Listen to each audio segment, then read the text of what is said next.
یہ کہانی ہے امید کی، خاص طور پر اس وقت کی جب سارے دروازے بند ہو جائیں۔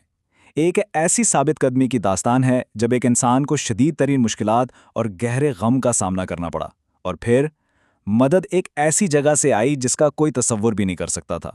ذرا ان الفاظ کی گہرائی کو محسوس کیجیے۔ یہ صرف ایک دن کا ذکر نہیں ہے، یہ اس گہرے دکھ کا اظہار ہے جو ایک نبی کو اس وقت محسوس ہوا جب ان کے اپنے ہی لوگوں نے انہیں ٹھکرا دیا۔ یہ وہ لمحہ تھا جب ذاتی اور اجتماعی ہر طرح کا بحران اپنے عروج پر تھا۔ تو آئیے اس کہانی کو وہیں سے شروع کرتے ہیں جہاں سے یہ سب شروع ہوا۔ تاریخ کا وہ باب جسے عام الغزن یعنی غم کا سال کہا جاتا ہے، یہ کوئی معمولی غم نہیں تھا، نہیں، بلکہ یہ ایک ایسا وقت تھا جب نبی پر ایک کے بعد ایک مصیبتوں کے پہاڑ ٹوٹ پڑے۔ ذرا تصور کریں، ایک ہی سال میں آپ کی دو سب سے بڑی ڈھالیں آپ سے چھن جائیں۔ ایک طرف ابو طالب، وہ چچا جن کے قبائلی وقار کی وجہ سے کوئی آنکھ اٹھا کر نہیں دیکھ سکتا تھا، اور دوسری طرف خدیجہ، وہ بیوی جو ہر مشکل میں سب سے بڑا سہارا تھیں۔ ان دونوں کے جانے سے نبی اور ان کے گنتی کے ساتھی مکہ کی گلیوں میں بالکل غیر محفوظ ہو گئے، اور ظلم کی ہر حد پار کی جانے لگی۔ تو جب اپنی ہی سرزمین اجنبی ہو جائے اور ظلم ناقابل برداشت، تو انسان پناہ ڈھونڈتا ہے۔ مکہ میں بڑھتا ہوا تشدد نے مسلمانوں کو ایک دور دراز سرزمین کی طرف دیکھنے پر مجبور کر دیا، ایک ایسا سفر جو ان کے ایمان کا اگلا امتحان بننے والا تھا۔ یہاں مقابلہ تلواروں کا نہیں تھا بلکہ الفاظ اور حکمت عملی کا تھا۔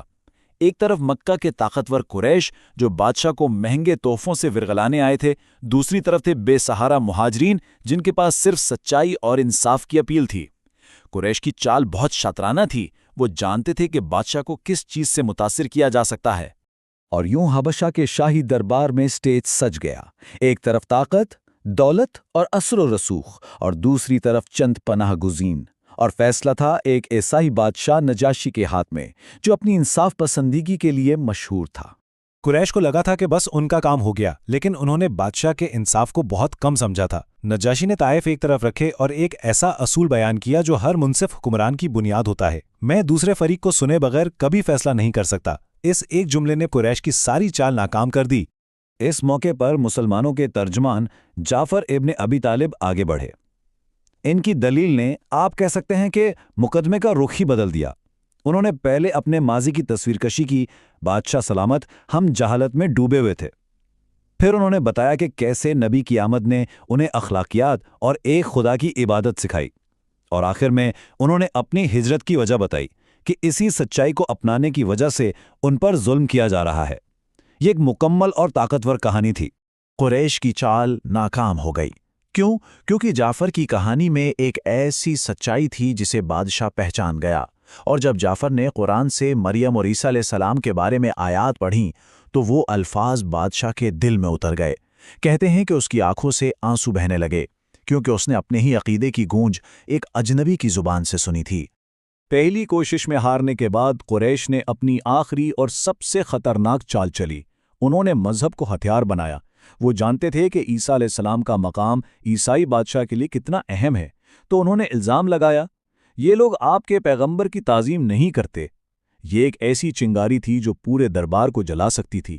لیکن ایک بار پھر بادشاہ نے سچائی کو پہچانا۔ جب مسلمانوں نے قرآن سے عیسیٰ علیہ السلام کا مرتبہ بیان کیا تو بادشاہ نے زمین پر ایک لکیر کھینچی اور وہ تاریخی الفاظ کہے: خدا کی قسم، جو تم کہتے ہو اور جو ہم مانتے ہیں ان میں اس لکیر سے زیادہ فرق نہیں۔ یہ صرف ایک الزام کا رد نہیں تھا، بلکہ دو مختلف عقائد کے درمیان ایک مشترکہ سچائی کا اعتراف تھا۔ حبشہ میں جہاں انصاف اور قبولیت ملی، وہیں اپنی سرزمین کے قریب ایک اور شہر تھا جہاں قسمت میں کچھ اور ہی لکھا تھا۔ اب کہانی کا رخ طائف کی طرف مڑتا ہے۔ یہ ایک ایسا سفر تھا جو امید لے کر شروع ہوا، لیکن اس کا اختتام تاریخ کے سب سے تکلیف دہ انکار پر ہوا۔ طائف کا تجربہ صرف انکار نہیں تھا، یہ سراسر بربریت تھی۔ شہر کے لوگوں نے مذاق اڑایا اور اپنے بچوں کو پیچھے لگا دیا کہ وہ پتھر ماریں۔ اتنا تشدد کہ نبی کے جوتے خون سے بھر گئے۔ یاد ہے وہ شروع کی بات، یہ میری زندگی کا سب سے سخت دن تھا۔ وہ دن یہی تھا۔ اسی لمحے میں جب جسم زخموں سے چور تھا اور دل ٹوٹا ہوا، آسمان سے بدلہ لینے کا اختیار پیش کیا گیا۔ لیکن یہاں تاریخ کا ایک غیر معمولی موڑ آتا ہے۔ نبی نے انتقام کے بجائے رحمت کو چنا۔ انہوں نے اپنے ستانے والوں کے لیے بد دعا نہیں کی، بلکہ ان کی ہدایت کے لیے دعا کی، یہ امید کرتے ہوئے کہ شاید ان کی آنے والی نسلیں سچائی کو قبول کر لیں۔ پوری بستی کے انکار کے بعد امید کی ایک کرن ایک غیر متوقع جگہ سے آئی۔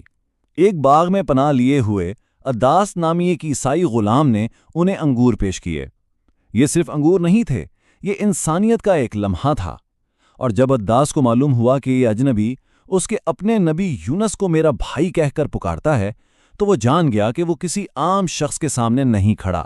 جب زمین پر ہر دروازہ بند ہو گیا، ہر شہر نے منہ موڑ لیا اور ہر امید ٹوٹتی نظر آئی، تو تسلی وہاں سے آئی جہاں انسان کی پہنچ ختم ہو جاتی ہے۔